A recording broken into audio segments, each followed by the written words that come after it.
welcome to another video of mine. It's Kemal AA, and this is another Chelsea transfer news daily video for you guys, where I'll keep you guys up to date with all the latest Chelsea news in the past 24 hours. Some news stories to break to you guys regarding a centre-back, Antonio Rüdiger's comments on the Frank Lampard sacking, and finally I'll be talking about the Champions League, and there has been a change in the knockout rounds for this year's competition because of the coronavirus pandemic. Games could be played as one-leg matches, but I'll be delving into all the details and reports in a moment. But before I do get into it, make sure you smash the like button, subscribe, hit the bell notification, and comment down below your thoughts, opinions in the comment section below. But without further ado, let's get straight into today's Chelsea news day video. And of course, tonight you will be seeing the preview for the Chelsea versus Spurs game, the derby. Thomas Tuchel will be conducting his press conference in about 2 hours time, and this evening I will be posting my preview for that. But before, let's get straight into it. Now, starting off with the first report, the first story, and that is regarding Niklas Süle, the centre-back from Bayern Munich, very experienced centre-back, and this has been broken by the reliable Christian Falk, who does write for CF Bayern and of course Sports Bild, a German publication, and they've stated that there have already been contacts between the agent of Niklas Süle and Chelsea. His contract is up in 2022, and the fee of around €30 million would be needed to start negotiations. Now, the report of Sports Bild state that negotiations, the starting bid needs to be about €30 million, but Christian Falk stating that it would take around €48 million for Chelsea to secure his services, as that is his market value. I believe if Chelsea are really interested in signing him, we would drop that price around, I believe, €45 million.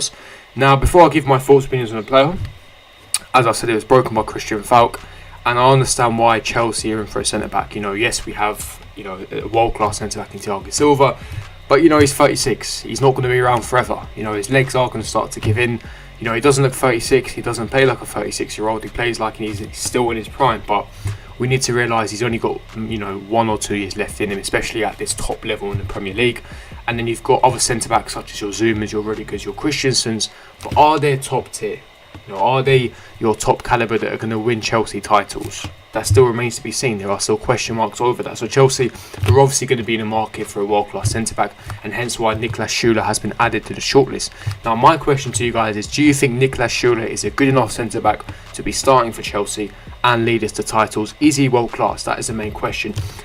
I've heard of him before, of course. I do watch European football. I've watched him a bit, but I haven't extensively watched the Bundesliga or Bayern Munich to suggest that he is the right man for this club or the right centre-back. But any of you guys that watch the Bundesliga on a regular basis, or you're Bayern Munich fans, or you watch Bayern Munich, what do you think of him as a player? Do you think he suits Chelsea's characteristics? Do you even think that he suits Thomas Tuchel's style? Because at the end of the day, if you're making signings as someone, they have to suit Thomas Tuchel's style of play.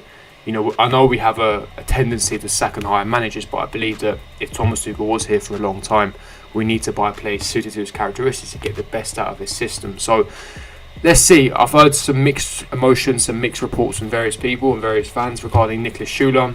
I know his profile is characteristic. He's a very big, solid, physical centre-back, so he'd handled the physicality of the Premier League with ease. He's very physical, very, very strong, fantastic in the air because he's very tall. You've got that physicality and height. Yes, he doesn't have too much pace, which can be an issue. So naturally, if you're signing Niklas Süle, you can't pair him alongside Thiago Silva, because that wouldn't make any sense. You have to pair him alongside a fast, pacey centre-back to complement, Niklas Süle, and therefore Niklas Süle would complement a pace centre-back. Because if you put two centre-backs in Niklas Süle and Thiago Silva, you would have a lot of issues regarding pace. So again, they have to complement each other. Let's see, because these reports and the rumours are really fresh, and when I'm talking about really fresh, they really are quite fresh. We haven't heard this before. This is fresh news. We've heard Chelsea's interest in Darwin Meccano.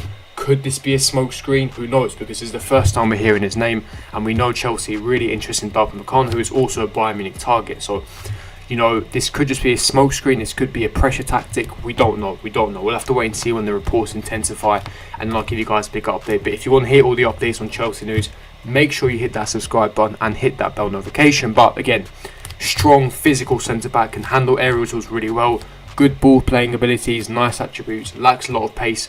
Would he be a world-class centre-back at Chelsea?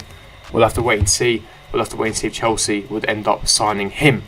On to the second part of this video, and that is in regards to the Champions League. Now, it has been reported by the English publication The Time Sport that Champions League knockout ties affected by travel restrictions could be played as one-off matches at neutral venues under new rules issued by UEFA. Now, this happened last season because of the coronavirus pandemic. If you cast your minds back to a year ago, football got cancelled for 3 months, so when the Champions League did return in July/August, it was a bit of a mini tournament. It was all held in Lisbon, the capital of Portugal, where it was at neutral venues, and there was one-off legs, one-off ties, where you just progressed into the final, and then they won the Champions League with no fans, of course, because of the pandemic.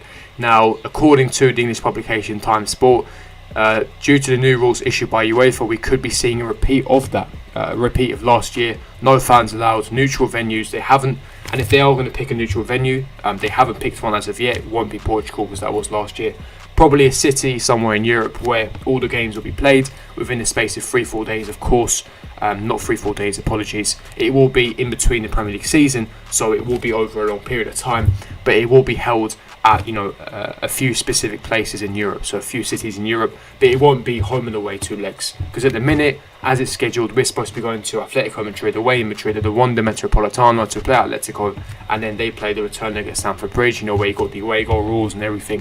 That's looking like it's going to be scrapped because of the pandemic, because the cases are exponentially rising across Europe, the deaths are rising, and they want to limit essentially people travelling across Europe, which is understandable. Health always comes first, so therefore they want to play in neutral venues where they can limit the amount of travel and the restriction, etc, etc. My thoughts on this, I think, is a very clever move. I think it is quite required. Listen, at the end of the day, they have all the data. They have all the data to suggest how many cases are rising, the deaths. They make all the decisions. If this is what is best for people's health, then so be it, because of course people's health has to be number one priority in life. Of course, football is just a sport, but of course you can't cancel the Champions League. It's a massive tournament that brings in so much money and revenue, and it'll be disappointing for fans as well. We want to see the Champions League to be seen, and of course I really believe Chelsea do have a good chance. Now, does this benefit Chelsea? I personally think it does, especially against a team like Atletico, where Diego Simeone, he loves games where it's like home and away 2 legs, because he's more tactically adapted to that. He loves to part of the bus, he loves to be very defensively compact, and he likes to organise his games based on the home and leg ties. Now, I think that this helps Chelsea because, of course, over a 1-leg game, I think Chelsea can definitely beat Atletico, but over 2 legs, it makes things a lot more tricky, a lot more difficult. But I genuinely believe that I think over a 1-leg game under Thomas Tuchel, we can definitely beat Atletico. I think we've got the better squad, we have the better quality, I think we've got the better manager.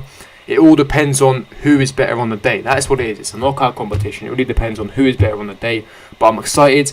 Now, as it stands, it hasn't been confirmed that it will be just 1-legged ties. They're still discussing it within the higher ups, the hierarchies of UEFA. So as it stands, we're still going to play 2 legs against Atletico, but that is going to be in 3 weeks. So things can change in 3 weeks. If there's an update on the situation, I'll be reporting it on this channel. So stay tuned. Make sure you hit the bell notification. But we'll have to wait and see. I think it personally does benefit Chelsea. I think it will benefit Chelsea, and I think we do have a good chance of winning. Listen, when we won it in 2012, it was against all odds. And I think we have a very stacked team. We have one of the best squads in Europe. We've got a top manager now who's one of the best tacticians in Europe. I don't understand why we can't. I think that we definitely can win the Champions League this year, as crazy as it sounds. On to the final report of this story, of this video, and it is on Antonio Rüdiger, and he speaks out on the Frank Lampard sacking. Of course, he came under so much scrutiny and criticism following Frank Lampard sacking, as the Athletic leaked rumours, especially Matt Law, a reliable Chelsea journalist, that he had a bust-up with Cesar Spilicueta, and that he was the one who spoke privately to the board to get Frank Lampard sacked. Of course, Frank Lampard, a club legend. We know his status as an icon, and it angered a lot of fans, including myself. However, we have seen some light on this, and he's had an exclusive interview, and he's spoken, and he said that, in his words, he said, "There have been so many nonsense rumours around about me since last week. I've never talked to the board about the situation of the coach or on any other topics. Frank Lampard trusted in my abilities after Christmas in a very difficult situation, and I was thankful for this. It was also the main reason I told my representatives not to look for a possible winter move anymore. Unfortunately, it was not meant to be for our team to turn things around for the coach. We always wanted the best for the manager and for the club. He took over the manager position last season when things were very complicated for all of us. But we managed to qualify for the Champions League together with him. He has given so many young players a chance in the first team, and they are still doing an amazing job. I'm pretty sure we will see Frank Lampard back again at another club very soon. Just to make this clear, I would have stayed at Chelsea no matter the name of the manager. I was not always happy about the results, but I felt that I'm still an important part of this squad. After a very difficult situation for me around the autumn last year, my playing time increased a lot. There was no reason to look for a new challenge for me, as I feel comfortable at the club and in London. I don't think we Germans have an advantage right now just because our coach is German. As the coach has already said, we all have to prove ourselves now, and no one can be sure that he has a position in the starting lineup. The first steps with him have been quite good, but there's still a long way to go. There's never been any problem with Azpilicueta. He's my captain, and I'm very thankful that he and also Tammy reacted that quickly after they'd heard rumours on social media. It looked like people from the outside wanted to bother our unity in the squad. However, this negativity will go away again very soon, and we can continue our performances like in the Burnley game. Now, fantastic interview by Rüdiger, I would say, well said. You could argue it's a bit of a PR move from his standpoint. Of course, he's got to come out and say it. Listen, my thoughts, opinions on the situation, I'll be very honest now. I'll be very, very honest with the situation now. Bust-ups happen at every club. That's just a given. You know, we're all human. We all lose our temper at times. You know, even with your best of mates, you argue, you get angry at them, you fight. It's normal, it's natural. This happens at every single football club. No one is perfect. Yeah, so I wouldn't be surprised if there was some sort of bust-up between Azpilicueta and Rüdiger. And also, Matt Law is a very reliable Chelsea journalist. I don't think he'd make something up out of thin air. So I do believe there is some substance to this story. However, I do believe this has been blown out of proportion and exaggerated by Matt Law himself. I don't think the situation was as bad as he said. I personally don't think Rüdiger went to the board. I think that's a load of nonsense. I think that if Rüdiger was this much of an issue, this much of an influence, I think Roman and the hierarchy would have sold him in the summer, and Lampard wouldn't have played in his last 2 games as a Chelsea manager. That makes no sense whatsoever. But yes, I do think there was a bust-up, and I think the situation has been resolved, thankfully. And now we can move on as a football club, we can move on as a squad. Lampard is gone. You know, the players have moved on. Us fans need to move on, and we need to look to the future now. And I think he's done the right thing with the interview. That's just my thoughts, opinion. That's my conclusion. That's my thoughts, opinions. But what do you guys think? Leave me your thoughts, opinions in the comment section below. If you'd enjoyed this video, obviously smash like button, subscribe, hit the bell notification, and I'll see all of you guys for my next video. Peace.